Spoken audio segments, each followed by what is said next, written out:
Hello दोस्तों, कैसे हैं आप सब। दोस्तों, मैंने D plus B T maths का जो आज पेपर हुआ है थर्ड शिफ्ट में, उसका रिव्यू मैंने एक बार दिया हुआ है।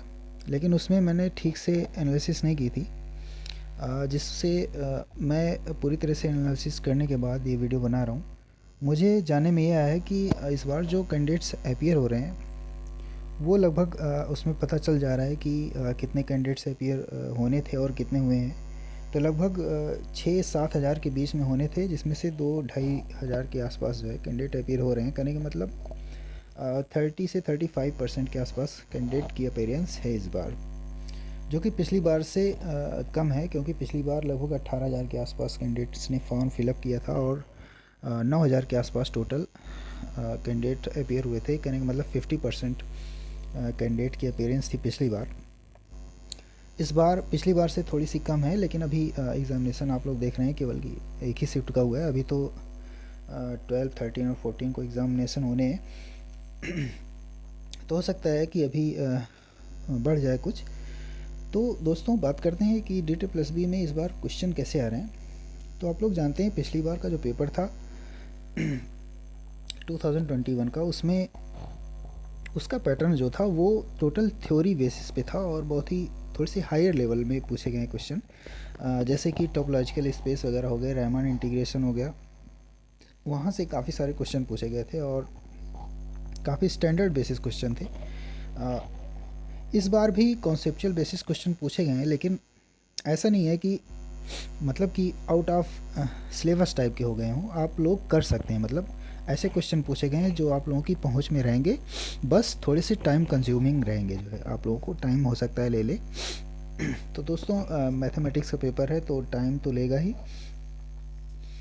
तो बात करते हैं कि क्वेश्चन कहाँ से पूछे गए हैं। तो अगर हम बात करें, आप लोग जानते हैं मैथमेटिक्स में calculus, real analysis, data plus B में रियल एनालिसिस का काफ़ी अहम रोल रहा है हमेशा से ही, और यहाँ से क्वेश्चन पूछे जाते हैं। आप लोग पिछले जितने भी पेपर हुए हैं अगर उनको उठा के आप लोग देख लें, तो लगभग लिमिट से, डिफरेंशिबिलिटी से और कन्वर्जेंस डाइवर्जेंस हो गया। उसके बाद आप लोग अगर चले जाएं कर्ल डाइवर्जेंस थ्योरी वगैरह, वहाँ से चले जाएं स्टोक्स थ्योरम और वो सब जो वहाँ से जो क्वेश्चन आते हैं वहाँ से चले जाएं। उसके बाद जो वो डिफरेंशियल इक्वेशन से जो क्वेश्चन आते हैं वहाँ पे चले जाएं।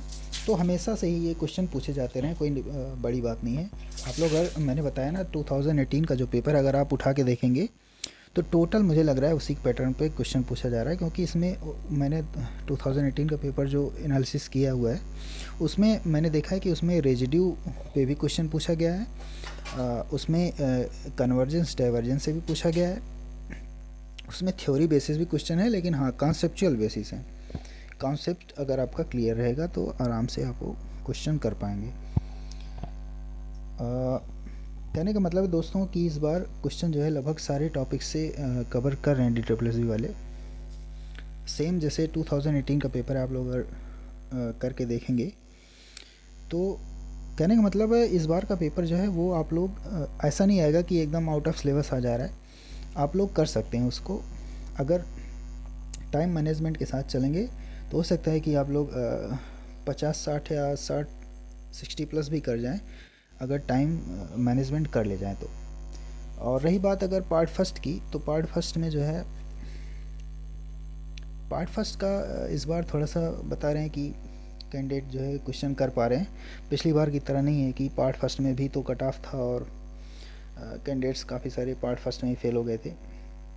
लेकिन इस बार पार्ट फर्स्ट में लगभग 60-70 हो सकता है अच्छे कैंडिडेट्स जो है वो कवर कर लें। तो आप लोग समझ सकते हैं इस बार कट ऑफ थोड़ी सी, अब कट ऑफ के बारे में वैसे मैं कुछ बोलना तो नहीं चाहता, लेकिन हाँ आप लोग समझ सकते हैं कि अगर करेंगे तो अगर 50-50 भी कर ले गए तब भी 100 प्लस ही हो जाएगा। तो बिना टोटल एग्ज़ामिनेशन होने के बाद, टोटल कैंडिडेट से रिव्यू लेने के बाद ही जो है कुछ कहा जा सकता है इसके बारे में। तो दोस्तों, कुल मिला के प्रैक्टिस के ऊपर है। अगर आप लोगों की प्रैक्टिस इस बार अच्छी रही है, अगर आप लोगों ने मुझे तो लग रहा है दोस्तों आप लोगों को जो प्रीवियस ईयर के क्वेश्चन पेपर हैं उन्हें ज़रूर सॉल्व करके जाना चाहिए। उससे आप लोगों को काफ़ी सारी मदद मिलेगी जो है इस बार वाले पेपर में, क्योंकि पैटर्न इस बार इन्होंने जो है पिछली बार की तरह नहीं रखा है। पिछली बार तो बहुत ही सारे क्वेश्चन उल्टे सीधे पूछे गए हैं। इस बार आप लोग क्वेश्चन कर पाएंगे, और अगर आप लोगों की प्रैक्टिस अच्छी रही तो अच्छा पेपर जा रहा है दोस्तों। तो दोस्तों बस यही था। आप लोग